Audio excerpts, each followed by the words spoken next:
Yo, what up, man? It's your boy Jared with another video. This time, I want to talk about a fighter who I believe has had the toughest road inside the octagon, inside the UFC, who's fought the most hardest competition. Even after losing fights, he still fought harder competition, and he's been hanging in there with tough competition. And this Yoshihiro Akiyama. You don't know who Yoshihiro Akiyama was? He's a superstar in Japan. I think he's Japanese and Korean. I'm not sure if I'm not sure, but he's Japanese and Korean, I believe. Not 100% sure, but something like that.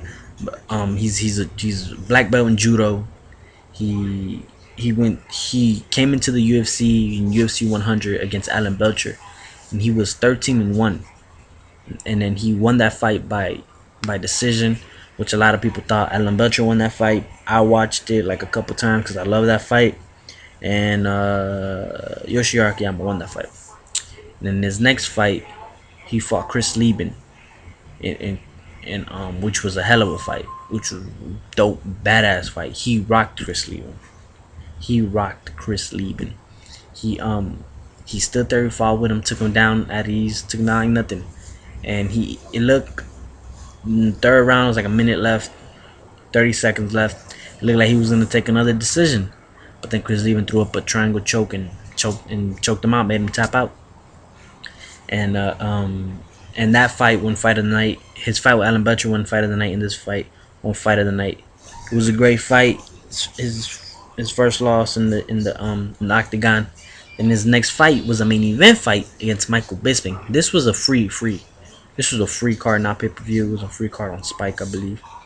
And he lost this fight by decision. It was another fight of the night.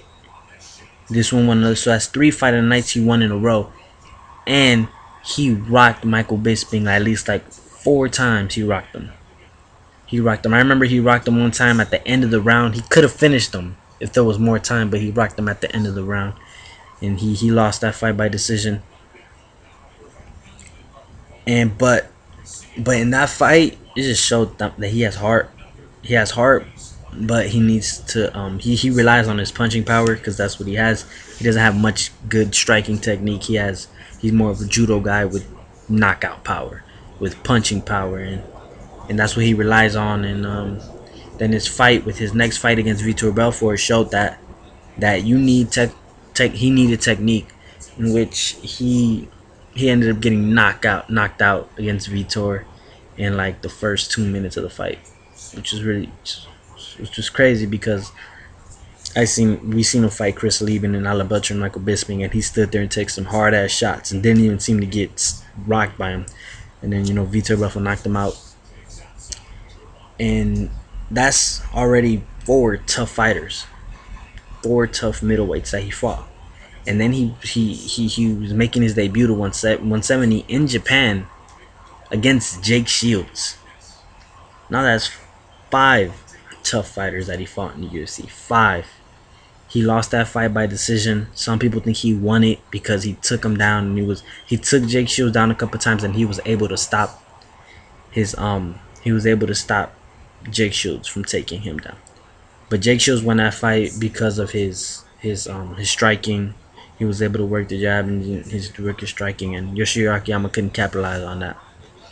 But then he lost that fight. That fight and win fight 9 like that. But it was in Japan, in his home country, and making his debut against Jake Shields. Like, that's Jake Shields was ranked in the top 5 in middleweight and welterweight at one point, like one of the best.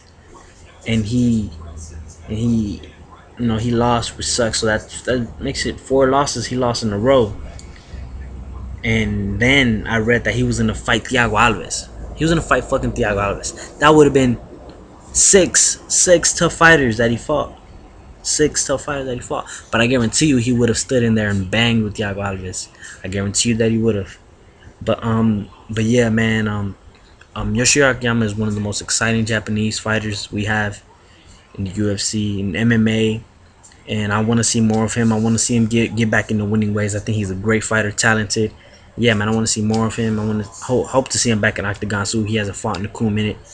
But yeah, man, I believe that he's the fighter with the toughest road in the UFC of all time. If you think there's someone else out there that had the toughest road, let me know. I'd like to know everybody's opinions. Comment below. Let me know what you guys think. You guys agree, disagree? Just share your opinions in the comments below. But yeah, man, thanks for watching. Till next time, take care.